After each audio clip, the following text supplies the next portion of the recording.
আর এবার নজর রাখতে হচ্ছে গড়িয়ার ক্লাবের দিকে। দুষ্কৃতীদের একেবারে দাপাদাপি, শুধু দাপাদাপি নয়, লুটের অভিযোগ পর্যন্ত উঠছে। কিন্তু এই দুষ্কৃতীরা কাদের বিরুদ্ধে অভিযোগ?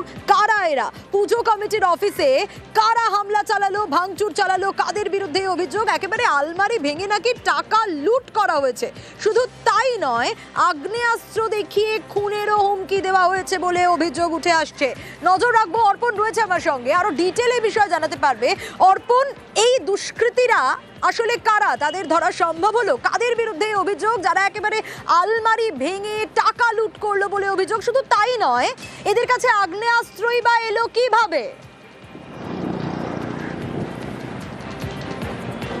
একদম এমনই অভিযোগ করা হয়েছে পুজো উদ্যোক্তাদের পক্ষ থেকে, এবং তারা যেটা জানাচ্ছেন যে অমিত গাঙ্গুলি, যিনি এলাকার বিখ্যাত এক যে প্রমোটার, এবং সে প্রমোটারি করে অমিত গাঙ্গুলি, তারই দল, তারই লোকজন, তারই নির্দেশে সেখানে এসে ভাঙচুর চালানো হয়, এমনটাই অভিযোগ করে নরেন্দ্রপুর থানায় অভিযোগ দায়ের করা হয়েছে।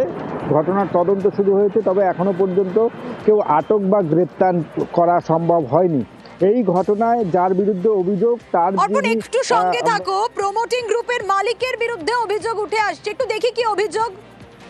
সকাল 7টার সময় উইথ আর্মস নিয়ে, অ্যান্টি সোশ্যাল নিয়ে, অমিত গাঙ্গুলির নেতৃত্বে 50টা মতন ছেলে এসে আমাদের ক্লাবের টিভি, এসি, আমাদের 5 লক্ষ টাকা ক্যাশ নিয়ে পুরো ঘরটা ভাঙচুর করেছে। আমাদের পুজো কমিটি ক্যাশিয়ারের মোবাইল নিয়ে চলে গেছে। এখানে পুকুর ভাড়াটের নাম করে বিরাট বড় একটা করছে। এখানে কোনো প্রশাসন মানে নাও।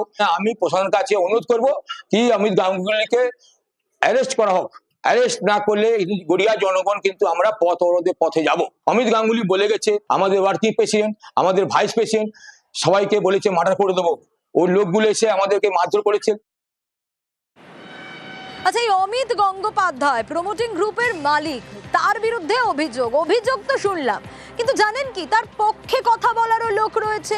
হ্যাঁ, সেটাও একটু শুনি। এ বিষয়ে কিছুই জানা নেই, যদিও হয়ে থাকে ক্লাব সংক্রান্ত বিষয়, এদের নিজস্ব ইন্টারনাল ব্যাপার, এবং বহুদিন যাবতই ক্লাবের নিজস্ব গোষ্ঠী দ্বন্দ্বের জীর্ণ এরা নিজেদের মধ্যেই ঝামেলা চলছে, এটুকুনি শুনেছি। অমিত গাঙ্গুলির বিরুদ্ধে যে অভিযোগ উঠেছে সেটা নিয়ে কি বলবেন, এবং থানায় লিখিত অভিযোগ দায়ের হয়েছে? পুলিশ প্রশাসন আছে, তারা দেখছে, তারা যা ব্যবস্থা নেবে। অর্থাৎ এই অমিত গঙ্গোপাধ্যায়ের বিরুদ্ধে যেরকম অভিযোগ জানানোর লোক রয়েছে, সেরকম তার পক্ষে কথা বলারও লোক রয়েছে। দুটো বক্তব্যই আমরা শুনলাম। একটু অর্পণের কাছে যাই, কারণ আরো ডিটেল বিষয়টা ক্লিয়ার করতে পারবে অর্পণই। অর্পণ, তাহলে এক্স্যাক্টলি ঠিক কি ঘটেছে এখনো পর্যন্ত? তাহলে ব্যবস্থাই বা কি নেওয়া গেল?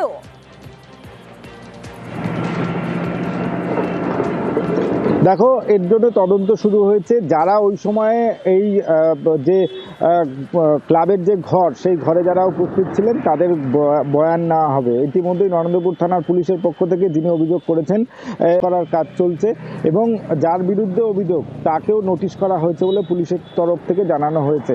এবং এই যে ভাঙচুর চালালো, তারা আসলে কে? তারা এই এলাকার বাসিন্দা না বাইরে থেকে তারা এসেছিল? সেই বিষয়টা কিন্তু পুলিশ এখনো পর্যন্ত তদন্ত করে দেখছে।